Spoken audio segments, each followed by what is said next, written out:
It sounds like I'm having a meeting in a bar. I'd like to say that's my first time, but it wouldn't be, right? So if there's anybody over there that fancies learning a little bit more about retail media, you'd be very, very welcome. But for those that are in the room, good afternoon.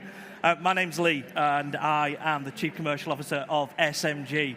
Rough slot, 4 o'clock on day 2, right? Thank you very, very much for sticking with me. I'm going to try and keep this really short, really snappy, really pointed. I'm going to leave you with some stuff you can take photos of and stuff that you can take away back to your businesses and take action with. As we've already said, it's 15 lessons in 15 minutes from the experts that have got 15 years worth of experience in the retail media marketplace. So, let's get into it. A little bit about us and our business. Who are we and what do we do and who do we do it with? We're the UK's leading retail media group with over 15 years of experience. You're going to hear that a little bit through this session today. And we've been doing retail media for an awfully long time, way before it has been the hot topic in the last 12 to 24 months.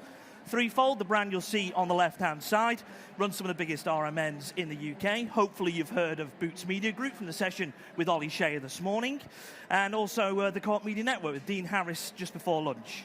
But we also run LS11, the Asda RMN, recently launched in January, and the Morrison's Media Group, as well as the Very Group's RMN2. Been partnered with that business for over a decade. Capture, well, they specialize in delivering truly connected commerce campaigns for brand giants like Pladis, McCain, Kimberly-Clark. The list does go on, and all with the intent of increasing and driving greater ROI. And finally, Plan Apps, the most widely used operating system for commerce and retail media, enabling end-to-end planning, management and evaluation. And we are now the UK's largest trader of retail media, trading around £1.9 million worth of media every single day. So let's get into it. Everyone, and I mean everyone, at the moment is talking about retail media, which has resulted in a lot of opinion and confusion on what retail media actually is. And I've heard genuinely so many terrible definitions of what it is that I wanted to be really clear on my view, our view of what it is. In my mind, the definition is incredibly simple. Retail media is any media that is owned and operated by a retailer or that is targeted using retailer data. It is as simple as that. So straight on to lesson 2. Retail media is not digital only. Yeah, I said it, okay? And honestly, if you're only thinking about digital with retail media, you're doing it wrong. Retail media can be activated in-store, on retailers' websites, through CRM, loyalty propositions, as well as off-site. Your socials, your display, your search, your out-of-home. Again, the list goes on and on and on. And as the retail space continues to evolve and moved at the fast pace that it is today, the list of touch points across these different mediums is only going to grow. So if I've told you what retail media is and what it looks like and what we describe it, then what does it look like in store and online? I wanted to show you a campaign between Fenty and our partner Boots Media Group, where we supported their launch of We're Even Concealer.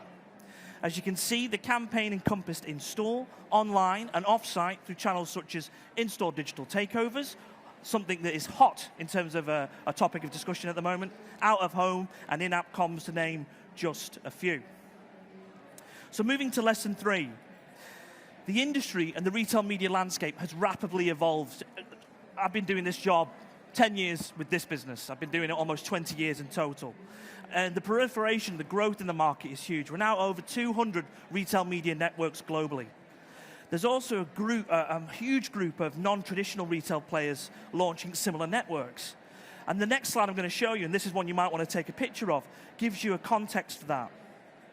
As you can see, we've got grocers, discounters, digital marketplaces, food delivery, department retailers, and category specialists. The list continues to grow with the announcements of RMNs launching all of the time. And quite simply, everyone is now at retail media. And the significant growth in the number of RMNs takes us nicely onto lesson 4. There is a huge proliferation of media channels that exist within the industry. If you look at this next slide, it's estimated that there are over 5,000 retail media channels across the world, which can be categorized into digital, social, off-site, and in-store. This is also creating complexity for advertisers as well as their agencies, Why? Because they need to cut through it. They need to understand it. What channel should they use for the brief they're trying to answer? Without that, they can't deliver the ROI or the campaign that the customer expects. Now, operating in RMN, and when I look at lesson 5, it takes a huge amount of investment, and it's a complex ecosystem of partners. I'm not sure if we've got retailer and brand in the room, but those retailers and brands will probably attest to that. Unbelievably, from our experience, we run a good amount of those RMNs in the UK.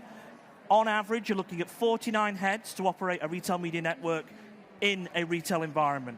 In addition to that, you're needing another 32 across tech, data, media, all to get you to a space where your offer is going to deliver the returns that you expect. But before you get anywhere near thinking about that, you've also got to think about how you get to market. There's a job to be done on navigating the internal and often complex workings of every retailer. The biggest hurdle can sometimes be getting all the teams on board, right? And getting them mobilized behind the opportunity. It's both a science as well as an art. And to get everybody rowing in the same direction is something that we've obviously done an awful lot of, and would encourage you to come and talk to us if it's something you are trying to do. And in line with that, look at this slide. So if you think about what I said a moment ago, you need 24 technology providers to get a successful RMN off the ground. But as a result of that, the amount of partners out in the market is swelling, it's huge. And, you know, I don't know about you, I can't make out all the different providers there. How do you cut through that? How do you make sense of it? But what I can say is that when you can cut through it and you partner with the right partner, the right approach delivers the right results, not just for the retailer, but for the brand as well as the customer. And RMNs can support brands to give significant sales and brand equity and create more personalized experience for customers. That's why retail media exists, to make a better journey for the customer. Now, this also drives huge efficiencies and enables retailers to earn their lucrative ad revenue. And here are just a couple of examples of retailers that we've worked with who are getting it right. What we've included here is the average revenue growth each retailer has achieved during the first 3 years of their RMN. And the stats somewhat speak for themselves. Why have I shown you the first 3 years? Because it takes time to mobilize that army. We showed you earlier the complexity. It takes time to get that right. You need to fail fast. A lot of what I've been listening to today is about trial and error and moving at a clip. And retail media is absolutely part of that, but to see the returns comes over time. So where are we up to? We're up to lesson 7. So we're halfway through and you've not left, so I must be doing okay. Linear TV, let's give that a mention. Usage peaked several years ago, and it's seen declines that indicate its status as the king of advertising is over. Will it disappear? No. It will exist. It will coexist with retail media. Of course it will, and I'll talk to you about that a little bit later on. But retailer audiences, in fact, are now larger than TV audiences. That, coupled with retailers' first-party data from their loyalty program, whether we take the Co-op membership card or the Boots Advantage card, means retail media has become a no-brainer investment choice for brands. And if you take a moment to look at these statistics, 95% of the UK adult population have visited a supermarket in the last month. Hands up if that applies to you. Great, so we're pretty much there. And that's compared to just 74% have just watched live TV. Again, if you exclude the Euros, who's watched live TV? Right, there you go, even less than 74. Now that only drops to 90% for the top 4 supermarkets. So in Tesco, Sainsbury's, Asda, Aldi, these guys are getting serious footfall every single week. And on the 74% that are watching live TV, that isn't just TV, by the way. That's TV across every metric, laptop, tablet, smartphone. So there's been a shift, a seismic change in how we consume media. On to lesson 8. Not only the audience is bigger within retail, but the cost per impression is now much lower. This means that in-store advertising is an incredibly cost-efficient way of driving mass awareness. And for CPG brands, it's advertising in close proximity to the point of purchase, everything that they're searching for. Again, just to give you a bit of context here, on the left, we can see that based on the 16,000 retail media studies that sit within our proprietary software plan apps, the average CPM for in-store media is £2.36. How does that compare to TV? which is typically viewed as one of the most effective ways of delivering mass reach, well, it's a whopping 72% cheaper, with an average CPM for a TV ad coming out at £8.34, according to WARC. So lesson 9. Historically, retail media was considered only as a conversion channel, but in the last 12 months, our data has disproved that. Retail media reaches can impact metrics across the full funnel, the full media mix. It can be leveraged from brand awareness all the way through to building loyalty, and it can achieve multiple jobs on the media plan. Now, in a recent study completed in partnership with our marketing analytic experts Mesh and Boots, it was found that a retailer's influence is an incredibly powerful tool for brands. Shoppers exposed to Boots media campaigns were 1.7 times more likely to consider and 2.5 times more likely to recommend to advertising brands. Now, controversially, my next point is about size and that it matters. Now, when I did this, my board reacted similar to you. Now, I'm not talking about what you may think. I'm actually talking about the size of brands. Big brands achieve double the ROI of small brands. For brands that dominate the aisles on your shop floor, retail media can act as an amazing opportunity to drive category growth, which results in a halo effect for the brand in question. Smaller brands need to be even more strategic when selecting touch points that will drive a return for their brands in a very competitive space. Now, lesson 11. The top performing channel, according to our data housed within PlanApps, 20,000 studies specifically at a retail media level, is digital till screens. You might think, why? How come? Well, there's a couple of reasons. Easy for me to say, I need a tequila. Digital till screens are activated in a large number of stores.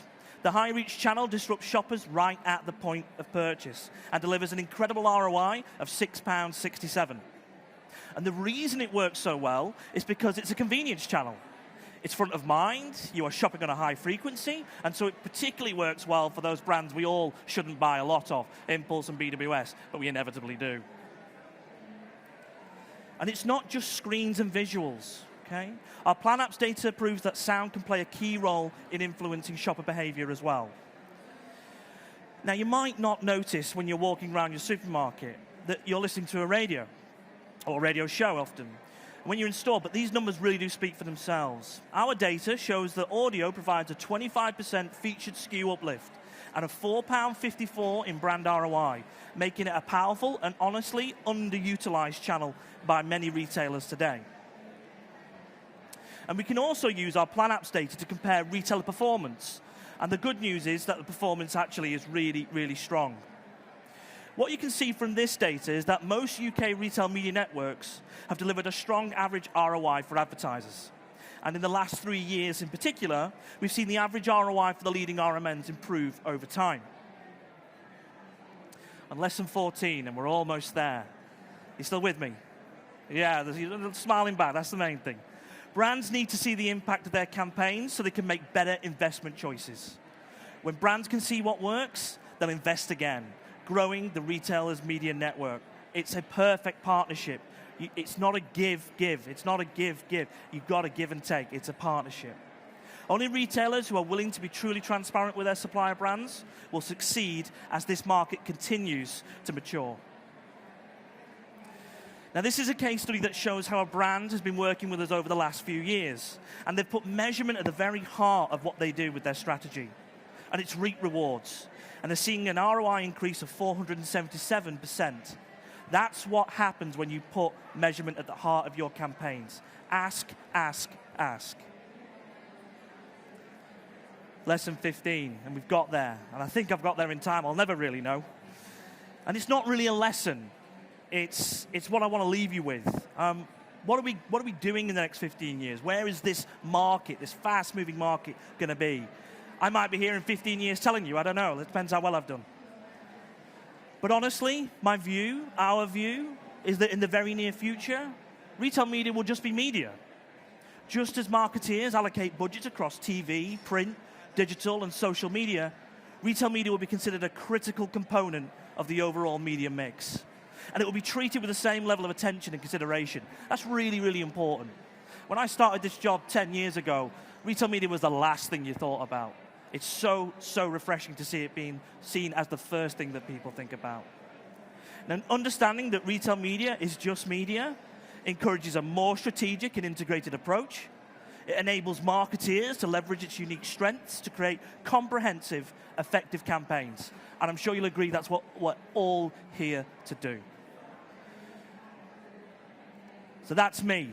Thank you very, very much for giving me your time. If you want to get in touch, our email is there. You can also scan the QR code. I will be here for 30 seconds and then there for an hour. So if you want to chat, come and grab me. But for now, thank you for your time and enjoy the rest of MadFest.